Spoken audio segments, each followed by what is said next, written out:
Perfect. That's over my face. Right up.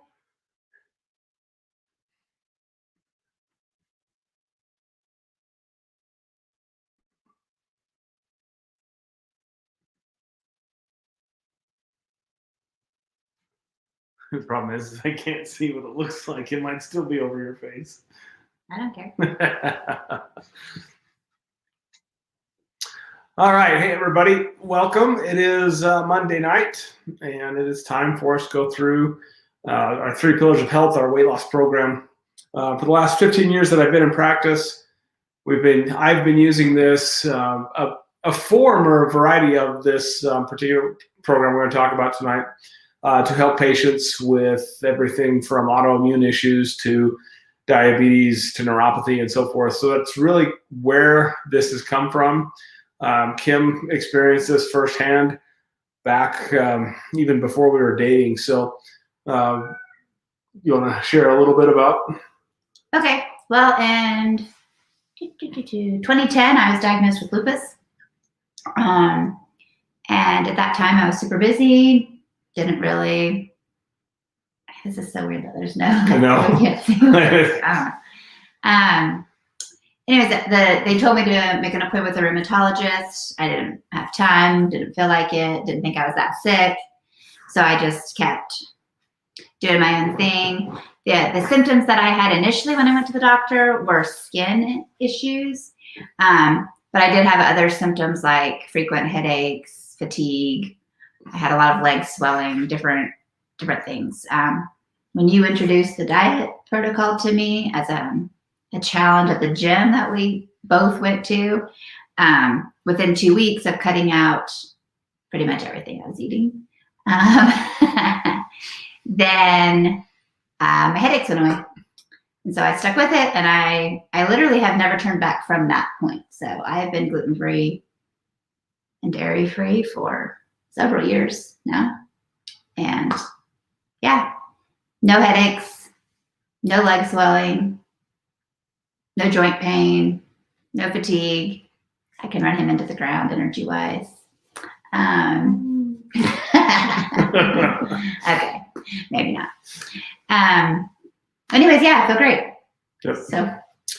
So that's for Kim, her weight was never an issue, but what I've seen clinically from people doing this is typically what will happen is their blood sugars will go down, their blood pressure will go down, and their weight goes down in sync with each other. And the cool thing about where I'm practicing now is I have access to medical providers that can help people with their medications as those things happen. So I haven't just seen it at home, but I've also seen it in clinical practice. And I like the things we're going to share with you tonight. So we're going to jump into it. I always like to start with this particular picture.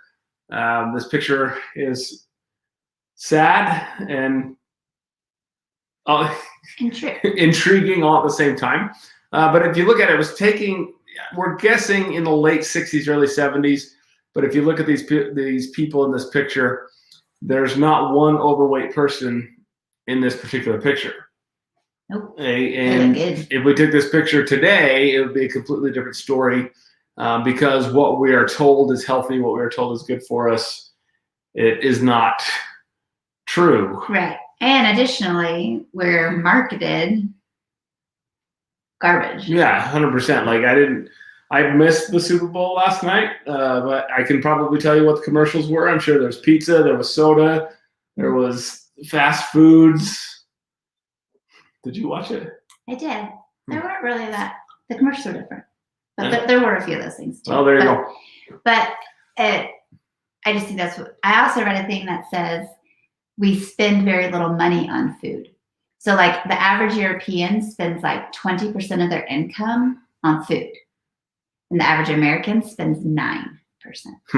Because we just go for the cheap crap. The cheap addictive stuff. And this cycle's got to stop. And that's why we want to share a lot of what we're going to share. So we start off tonight by quoting my good friend, Dr. Andy Barlow, who I will see here in 2 weeks.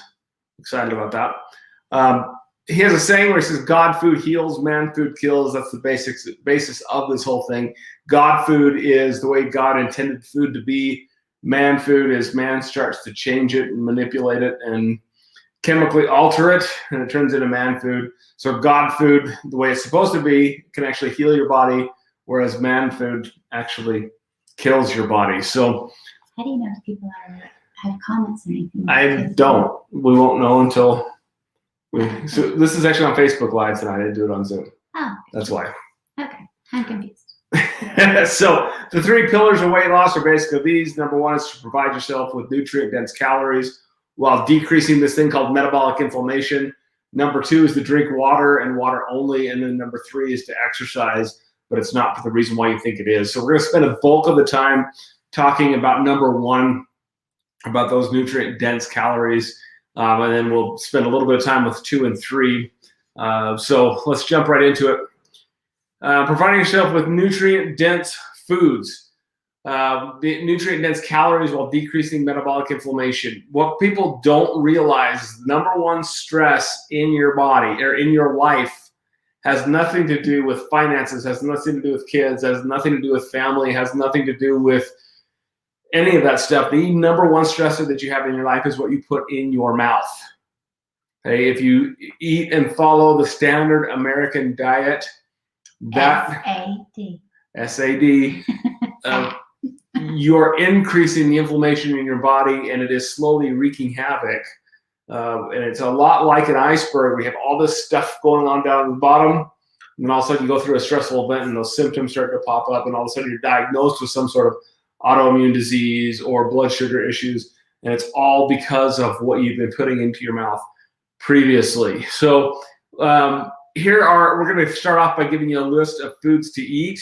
Now, if you want me to, I can post a guide to this, a worksheet to this.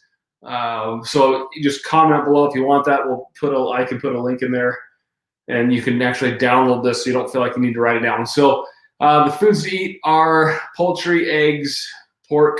Eggs are not dairy, by the way. Pork, beef, lamb, wild game, trout, salmon, crab, shrimp. So those are your protein sources. Your fats should include avocado oil, avocados, avocado oil, natural bacon and sausage, coconut oil, extra virgin olive oil. If we were to take the computer over to our kitchen, this is all you would find in our pantry. Nuts should include almonds, Brazil nuts, cashews, walnuts, pumpkins, and then seasonings. I don't know why that's under nuts. And it should say nuts and seeds, right? Yeah, I should say nuts and seeds. Because a pumpkin's not a nut. Right. Plenty of low glycemic Just fruits, checking. such as berries, stone fruits, oranges, apples, and vegetables. It's important to get a variety of vegetables, including sweet potatoes.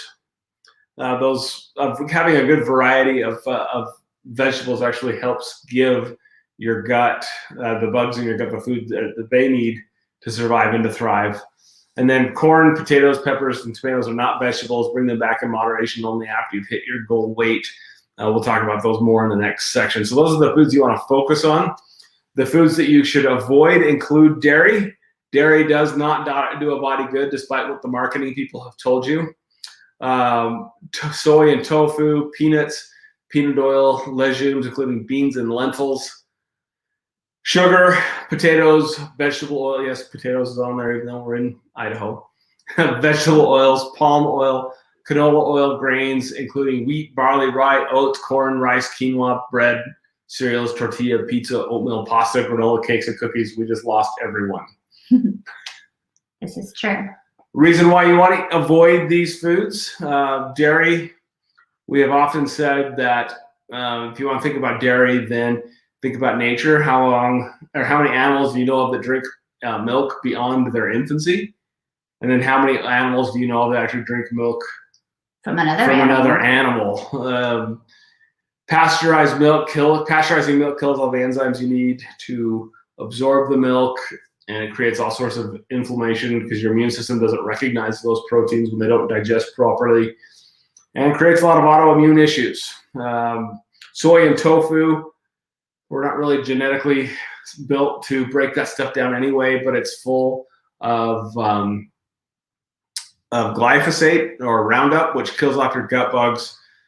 Peanuts are actually the rest of these are just very inflammatory until you get down to wheat.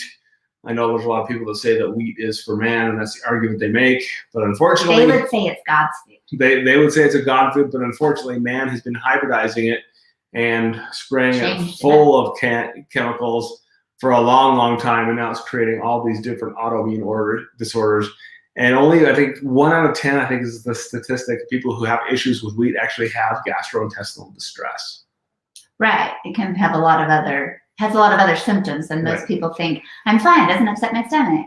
There's a great book that everyone should be required to read, which is David Perlmutter, his Grain Brain. It's quite the mind meld when it comes to this particular subject, and I don't know how anyone can review the research that's in that book and deny what we're saying. Plus, it's like, I don't know, gluten gave me headaches more than it gave me digestive issues. Right. And you're not alone in that matter either. So those are the foods to avoid and the foods to drink. And again, I'll post a link down there probably tomorrow. Foods to eat, foods to avoid. Just help me out. We will post a worksheet for you to have on that. And then drink water and drink water only. I think this is very, very important. Just because you can get a lot of sugar in a very short amount of time when it comes to any drink that is actually sweet, including fruit juices. Do not think that fruit juices are a health food. They are not. They have 100% vitamin C. But they have. Read your labels. You can get your vitamin C as well as 46 grams of sugar. Right, which completely offsets all the inflammation that you just gave your body by taking your blood sugar from this level to this level in a very short amount of time. And same thing with diet sodas. You know, when I used to teach the classes back when I could do live classes, I used to write the word diet on the board, and then I would say, if you drink diet sodas, you get to do one thing faster than anybody else, and I would erase the T, so it would just say die. There's a lot of stuff that's out there about the things that they use to sweeten diet drinks, and it's actually just worse for you than the sugar. So best thing to do is just avoid them both. For us, we do drink filtered water. We have a hydrogen water machine here at our house. We both quite enjoy it. But for water, the goal is to take your body weight, divide that number by 2. That's the number of ounces of water you should drink. Your body's made of water. Your cells are made of water. It needs it. And if you want to lose weight, you want to get better, then you've got to drink water. Last but not least is the exercise, but not for the reason why you think you need to. This is a common conversation at our house. And it is important to burn calories. I'm not disputing that when I say the calorie model is broken. But if you're trying to lose weight just off of a calorie in, calorie out model, you're missing the boat. Exercise, lifting weights, doing cardio is more about activating your brain. It's more about moving your lymphatic system or your immune system. It's more about actually helping your gut than anything else. And then it's just like a perk is you'll lose weight and be in shape. And have a better mindset and everything else. But it is vitally important that you get out and move. Now, what I tell people all the time is you just start where you are, even if that just means walking to the mailbox and back. You don't have to start by going out and buying a bunch of equipment, lifting weight. I mean, those things are good for you. Don't get me wrong. I'd love it if you could get a gym membership and start working with a trainer. But that's just not in the cards for a lot of people. So just start by moving. Getting your heart rate up, I think the statistic is 40 minutes a day for 5 days a week, actually helps your body build more insulin receptors around your cells so you can use blood sugar more readily. But you've got to get out and move. So last but not least, there are some supplements that you can do that can help things go better for you, help things work faster. And I've got basically two different things here. The level 1 supplements are basically very, very simple. It is there's a Sun Spectrum is a fiber that has curcumin and CoQ10 for some anti-inflammatory properties. There's a digestive enzyme in there. There is some omega. What am I trying to think of? Fish oil, Omega-3 oils. There's some fish oil in there for anti-inflammation, and then D3 for immune support. which is vitamin D. Which is vitamin D, yeah, excuse me. And then level 2 gets a little bit more complex. We put in some probiotics in there and different enzymes to help break down some of that scar tissue. So if you want information on those, please feel free to reach out to me. We'll be happy to get that to you. Let's stop the screen share. Pop over here. Look at that. Please provide the link. Michelle, I will, I promise. Almost, so yeah, of course, Jenny's here asking questions. Let's see, two cuties. We couldn't see any of this, sorry. Yeah, we were on something else. Chrisette, thank you. That's awesome. Michelle, Yes, almond milk. Yes, almond milk is. Just read the label. Yeah, read the label because the unsweetened stuff is what you want to go for because the sweetened stuff does have a lot of sugar in it. It's not just the sugar. Some of the brands have a plethora of chemicals in them. So I've gone to the Simply brand almond milk. There's a few others out there that are just almonds, water, whatever. But seriously, there are some that I was looking at, and I can't remember if it's Almond Breeze or Silk or if it was both. But a list of chemicals, I didn't know what they were. I Googled them. Some of them are like, this is known to cause cancer. This is something else. And so just be sure you read the labels on the almond milk. Right, 100%. Gina got her supplements. That's awesome. Sorry that took so long to get those for you, Gina.